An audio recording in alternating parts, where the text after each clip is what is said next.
Las novenas Jornadas de Historia y Etnografía Villa de Mijas, que se celebran cada 2 años, ahondaron en su 9ª edición aún más en el pasado del municipio. Durante 2 días, varios profesionales y expertos desgranaron en 21 ponencias diversos aspectos históricos y culturales del municipio. Carlos González, licenciado en Geografía e Historia, participó el viernes 18 en las jornadas con la ponencia Mijas y su territorio en la cartografía tercera, edad contemporánea siglos del XVIII al XX. Sobre todo los principios del siglo XVIII. Carlos es licenciado en Geografía e Historia, profesor superior de solfeo y piano, maestro de primera enseñanza, profesor de instituto, profesor asociado al área de didáctica de las ciencias sociales y profesor honorario de la Universidad de Málaga. Hoy en día está jubilado, digamos de cobrar mes a mes, porque sigue con su actividad, sigue pateando campos y sigue investigando. En la actualidad pertenece a un grupo de investigación de dicha área. Es miembro del Instituto de Estudios Ceutier, de la Real Academia de Antequera, del Centro de Estudios Históricos de Granada y su Reino, de la Asociación Española de Arqueología Medieval y de la Asociación Numismática Española. Su especialidad es Historia y Arqueología Antigua y Medieval de Málaga, Ceuta y Norte de África, además de la prospección arqueológica. Bienvenido, Carlos, y te agradecemos tu presencia y tu fidelidad en esta jornada. Muchas gracias por contar conmigo una vez más en esta jornada que vi nacer, que además pues fui el primer premio, creo recordar, de historia del territorio. Bien, en las anteriores, en las 2 anteriores, tanto en la 7ª como en la 8ª jornada, presenté pues en orden cronológico cómo Mijas y su territorio se había ido representando en la cartografía. En la 7ª hablé de la época antigua y medieval. En las 8ª, como tienen ustedes ahí el libro, pues les hablé del siglo XVI y del siglo XVII, de la edad moderna más o menos.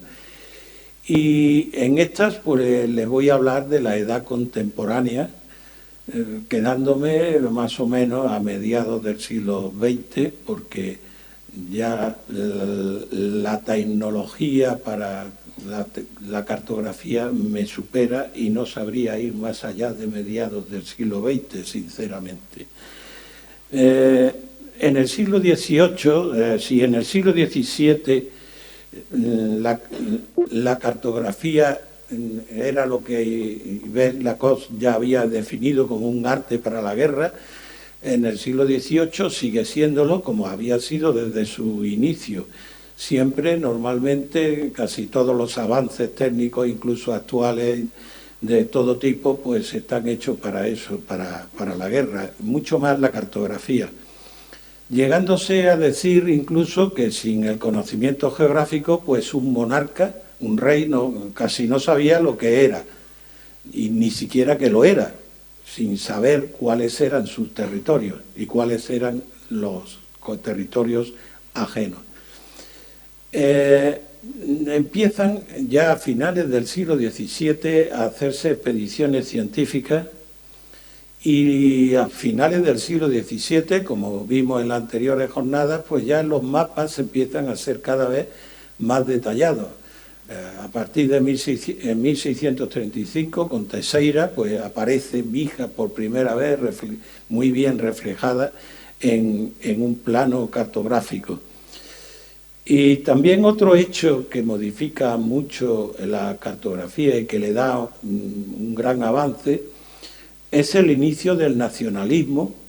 Había que conocer la nación en la que se vivía, había que conocerla por completo, y también el colonialismo, porque había que conocer aquellos países que había que invadir para poder sacar de ellos sus materias primas.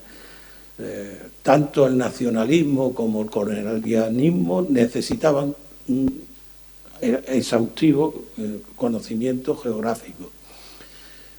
El siglo XVIII, en la cartografía, pues continúa en parte la cartografía portulana y la itineraria, es decir, no desaparece del todo, pero se hace ya otra serie de mapas aunque como digo ahí reaparecen ya los itinerarios, la cartografía itineraria aparece sobre todo en el aspecto militar en el siglo XIX, los itinerarios militares tan frecuentes en el siglo XIX, pero el siglo XVIII es el siglo de las luces, de la ilustración, de las academias, se crean las primeras academias científicas y también de las grandes exploraciones que provoca precisamente el afán de colonialismo y el afán de conquistar otros países. También se perfecciona la representación gráfica en los mapas. Ya las alturas pues se empiezan a representar en principio por distintos colores o sombreados en algún caso, y terminando con las curvas de nivel. Sobre todo ya a finales del siglo XVIII se inician las curvas de nivel.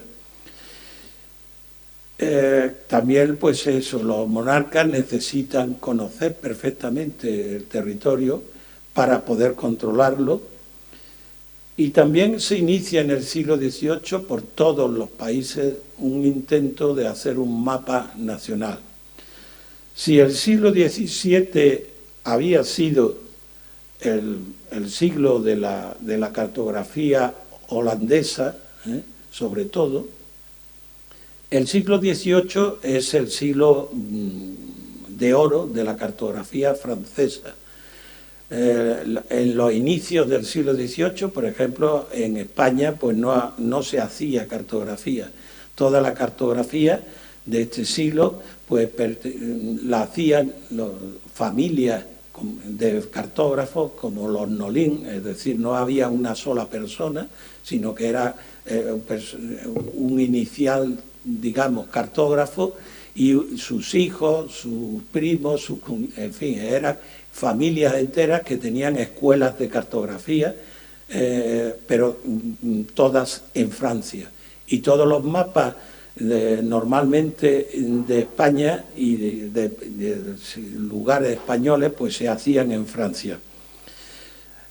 Hay un interés especial durante todo el siglo XVIII por el castillo de Fuengirola, que se cartografía bastante, y sobre todo desde el punto de vista militar por las torres de la costa. A finales del siglo XVIII, bueno, sí, aparece también las primeras vistas frontales de la costa, que realmente las primeras, ahora las veremos, pues son muy básicas y no definen demasiado, ¿no? Las primeras, que son las de el Neptune y Le Petit Portillan, Le Petit Flambeau, perdón, como estas que tenemos aquí. Son unas vistas de la costa de Málaga, de Fuengirola, de la parte de Marbella, que realmente pues no reflejan mucho la realidad, pero sí son el origen de otras que se producen posteriormente. Como les decía, pues es la cartografía francesa la que domina sobre todo los principios del siglo XVIII. Se siguen haciendo cartas portulanas también, como esta de Henri Michelot, y ahí también sigue la escuela holandesa y la escuela alemana, pues hay algunas pequeñas representaciones todavía de cartógrafos que hacen algunos planos y algunos mapas de la zona de Andalucía. Sin embargo, las más detalladas y las más completas pues son de la escuela francesa, como la vista de la zona andaluza de Nicolás Nolin. Pero en España tenemos que llegar ya a finales del siglo XVIII para encontrarnos con un geógrafo genial, que es Tomás López, que tiene una inmensa obra de todas las partes y de todas las regiones de España, que hace sus mediciones de una forma también un poco rudimentaria. Él se basaba mucho en los informes que pedía a los curas y a los eruditos de la zona. Por ejemplo, hay un diccionario geográfico de Tomás López que está todavía inédito, en el cual el cura de Mijas pues le manda informes y le manda sobre la geografía de la zona, y en base a eso pues él más o menos a ojo todavía, más o menos a ojo va colocando las poblaciones del interior, con lo cual es una forma muy rudimentaria y no siempre se ajusta a la realidad. Aquí tenemos que el mismo Tomás López pues indica que el geógrafo trabaja en su casa, teniendo a la vista papeles varios de un mismo terreno que compara y adopta a lo que su buena crítica es más perfecto. Comprenderán ustedes que no es el mejor sistema, y estamos hablando ya de finales del siglo XVIII. Sin embargo, sus mapas pues se copian y se utilizan durante toda la Guerra de la Independencia, tanto por el ejército francés como por el ejército español. Son los mapas que incluso hasta, digamos, mediados del siglo XIX se siguen utilizando, y realmente pues es el mejor cartógrafo español de todas las épocas. Godoy le llegó a encargar el Atlas Geográfico de España, que no terminó, y que terminaron sus hijos Juan y Tomás.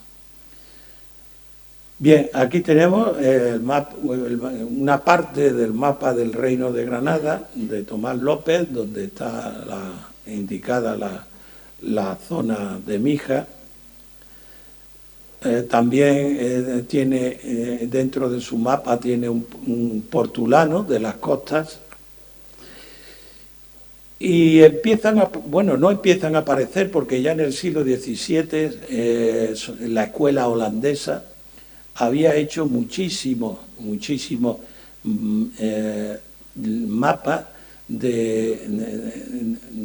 digamos historiográficos, es decir, representando las ciudades romanas del mundo antiguo, de la Bética, etcétera. Sin embargo, en el siglo XVIII es un tema que se retoma de esa cartografía holandesa, que si alguien está muy interesado, tenemos una fabulosa biblioteca de esa cartografía en el Observatorio de la Marina de Cádiz, pero se retoman otra vez por parte de los hijos de Tomás López, empiezan a retomar otra vez los mapas históricos, como estos que tenemos aquí, que representan las ciudades antiguas de la Bética, o de otros también, como este que representa la batalla de César y Pompeyo, la batalla de Munda, o otros que representa, como ese que reproduce Tomás Flores en la España Sagrada, que son mapas de la Bética antigua, de la parte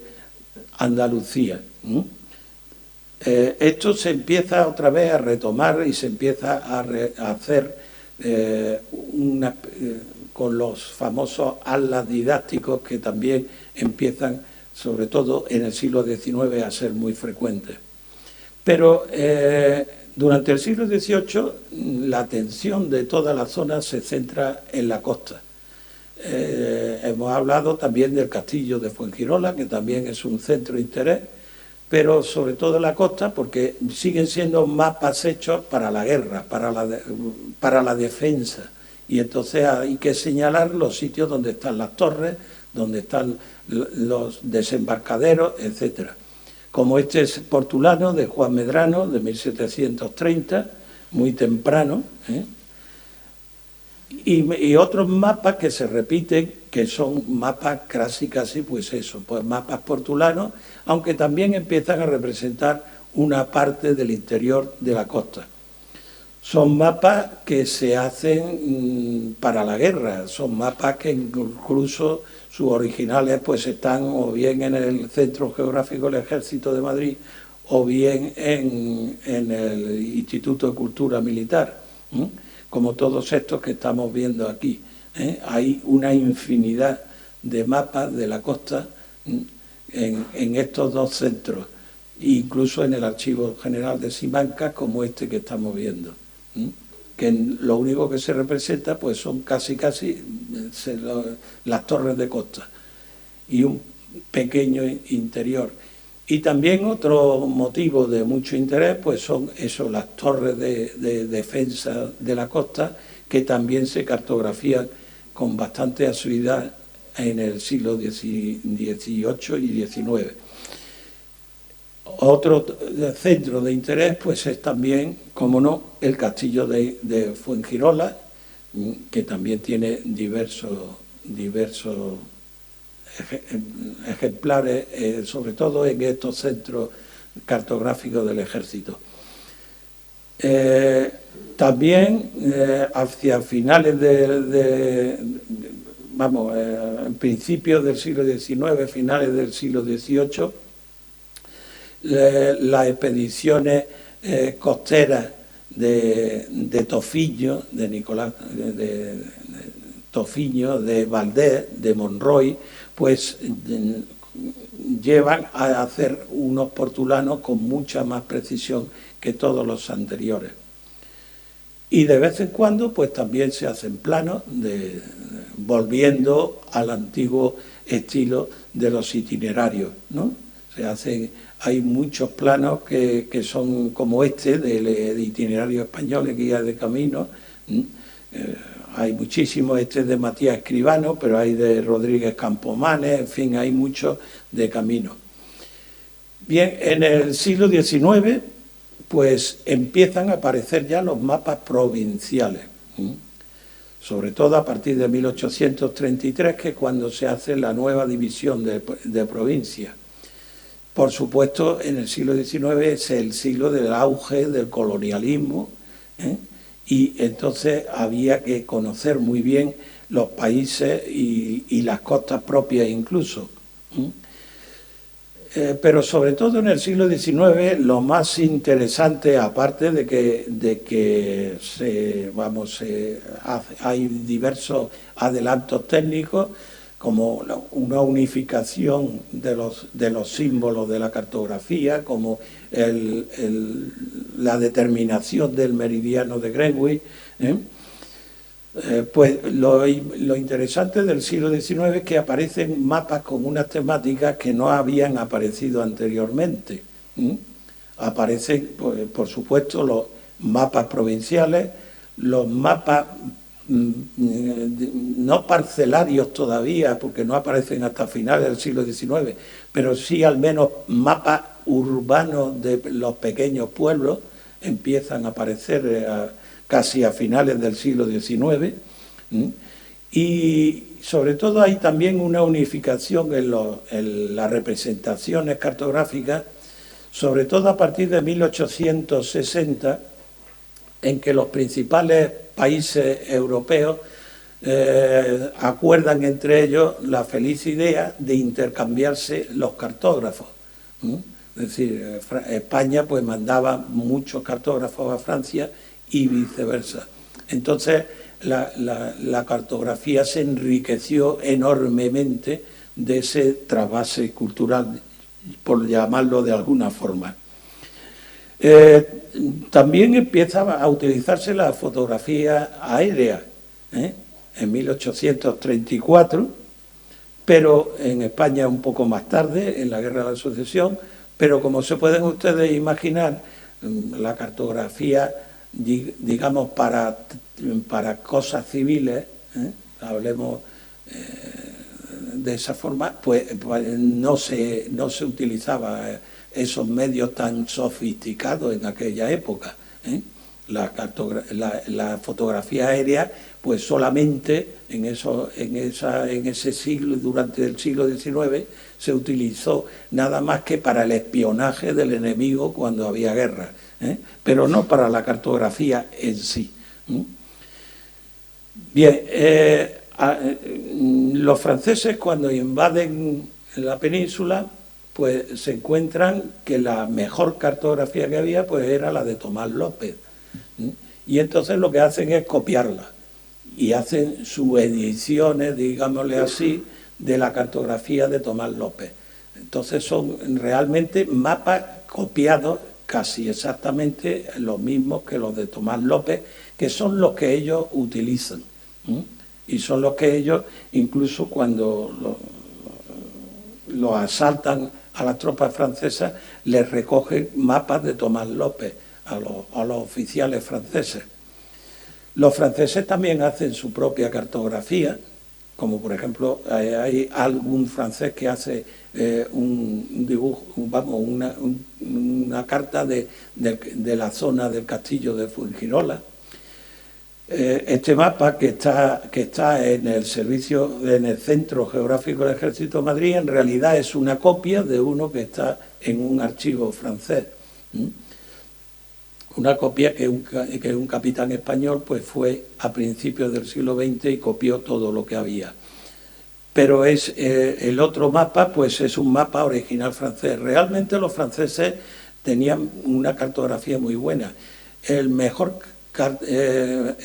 mapa, sin duda, por lo menos bajo mi consideración, de España, de esta época, es uno de Ronda, hecho por un capitán francés, de Ronda y sus alrededores, hecho por un capitán francés, que fíjense ustedes que hasta en 1920 el mapa que utilizaba el Ayuntamiento de Ronda era una copia exacta de ese mapa que había hecho el capitán francés en 1814. Es decir, es un mapa increíblemente bien hecho y con una cantidad de detalles increíble. Yo creo que sobrepasaba la época en la que lo hizo el capitán Revés. Bien, también de la cartografía que quedaba y que funcionaba en Francia, pues se hizo este mapa que tenemos aquí, de los caminos de Voyage en España, un poco posterior. Bien, como les decía, la temática en el siglo XIX se multiplica y hay muchos mapas que son didácticos, como ese que hemos visto anteriormente. Ya se hacen mapas provinciales, como este que tenemos, de Josep Espelius, que realmente es un mapa provincial hasta cierto punto. Bien, si en el siglo XVIII teníamos muy pocos temas dentro de la cartografía, aquí tienen ustedes un ejemplo de cada uno de los temas, no le he puesto ni mucho menos todos los mapas que hay, pero de los temas sí. Si tenemos aquí, pues 8 me parece, sin embargo en el siglo XIX los temas pues se multiplican muchísimo. Bien, aquí tenemos el primer plano, la primera carta de España después de las divisiones provinciales de 1833. Otro plano también de la provincia de Málaga, dedicado al Marqués de Larios. Son ya planos provinciales, ya les digo que nacen en el siglo XIX. Y empiezan a nacer también los planos de los términos municipales, como este, que es el primero del término municipal de Mijas, de 1837. Bien, respecto a las vistas estereoscópicas, pues realmente se hacen muy pocas. A pesar de las estupendas vistas estereoscópicas que teníamos anteriores, pues, de Van der Weyden y de Pedro Teixeira. De ahí pasamos al de arriba, el derrotero de Dumoulin, las vistas frontales, estas no son estereoscópicas, son frontales, de la costa, que realmente son las que luego copió tanto Tofiño como Valdés para hacer los derroteros, que incluso son las mismas que han durado desde que la hizo Dumoulin hace más de un siglo hasta hoy día, porque son prácticamente copiadas de las que se hicieron. Bien, referente a los planos, los mapas o las cartas de correo, el servicio de correo a mediados del siglo XIX, fíjense ustedes en algo muy curioso que le ocurre también con las postas, porque ahora vamos a ver mapas de postas, aunque me parece que me voy a pasar un poquito. Ven ustedes que tanto los correos como las postas no iban por la costa, es decir, que la persona que iba en Calesa o en diligencia desde Málaga hasta Mijas, pues tenía que ir por Coín. Iba de Málaga a Coín y de Coín venía hacia Mijas. Eso es lo que se reproduce en los mapas de correo y en los mapas de postas en los que aparece Mijas, porque no aparece en todos ni mucho menos. En algunos aparece, en otros no aparece. Bien, a mediados del siglo XIX, pues también se reproducen otra vez los itinerarios militares, que son realmente un vicio militar, que cada 10 años pues mandaban a una serie de militares para que hiciesen esos recorridos y que los escribieran y que los marcasen en mapas. Y entonces, pues, en el Instituto de Cultura Militar de Madrid, pues tenemos una enorme cantidad de estos itinerarios militares representados. Luego ya siguen apareciendo otros planos de finales del siglo XIX, del término municipal de Mijas y de Fuengirola. Estos son planos del fondeadero, que también es otra temática muy recurrente en el siglo XIX. Y el primer plano del casco urbano de Mijas pues no aparece hasta finales del siglo XIX. Es decir, una fecha muy tardía, de Federico González. Pero, sin embargo, pues tenemos otros planos muy anteriores de todo tipo de temáticas, como los planos de minas. Había más de 30 minas, por lo menos en planos, hay planos de más de 30 minas en el término municipal de Mijas, o los planos provinciales. Ahí vemos la temática de los planos, que aumenta muchísimo. Ya se hacen planos de minas, bueno, se hacen planos de las carreteras, se hacen planos de los ferrocarriles, se hacen planos de cuestiones que antes no se hacían, de puentes, se hacen también geológicos, religiosos y también, sobre todo, históricos didácticos. En el siglo XIX pues se hacen muchísimos libros de texto basados en la historia de España a base de mapas. La primera edición de la hoja 1066, que es la de Coín, en donde está incluido Mijas, pues aparece realmente, aunque se empezó a hacer en 1890, se empezaron a hacer estas ediciones a unos 50.000, pero la de Mijas no aparece hasta principios ya del siglo XX. Esta edición, no crean ustedes que es única, luego se hace otra edición posterior, pero sobre todo es muy curioso las minutas de esta edición. Las minutas son textos a mano que están en el Instituto Geográfico Nacional, en donde nos cuentan, digamos, por escrito los detalles del mapa. Y aparte contienen también otros mapas pequeños, parcelarios, en los que se ha basado este mapa. Este mapa, unos 50.000, pues supone una enorme revolución, que luego, durante la Segunda Guerra Mundial, tanto los americanos como los alemanes, por si tenían que invadir España, pues curiosamente hacen una edición ellos, que tienen ellos allí en su poder, sobre este mapa de unos 50.000 de España. Realmente es una copia casi exacta, salvo que los grandes topónimos pues los traducen, uno al inglés y otro al alemán. Y salvo en determinados sitios, como por ejemplo en Gibraltar, que en Gibraltar sí aumentan mucho la toponimia y aumentan mucho los detalles. En Cartagena aumentan mucho los detalles. Y esto cuando los americanos invadieron allí Alemania, pues cogieron la edición entera y se la llevaron allí a América.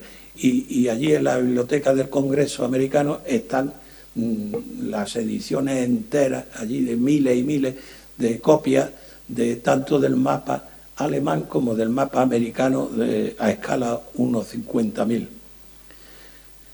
Bien, en el año 56, pues ya eso ya lo saben ustedes, que nos fotografiaron los americanos, nos espiaron, nos hicieron una foto que luego nos regalaron al final, y es la primera, realmente la primera base de fotografía aérea que existe de España. Luego, de base a esa fotografía aérea, que hoy día pues ya está más que superada, pues se hicieron los mapas, por ejemplo, el 1/25.000, etcétera, etcétera. Realmente, hoy día la representación,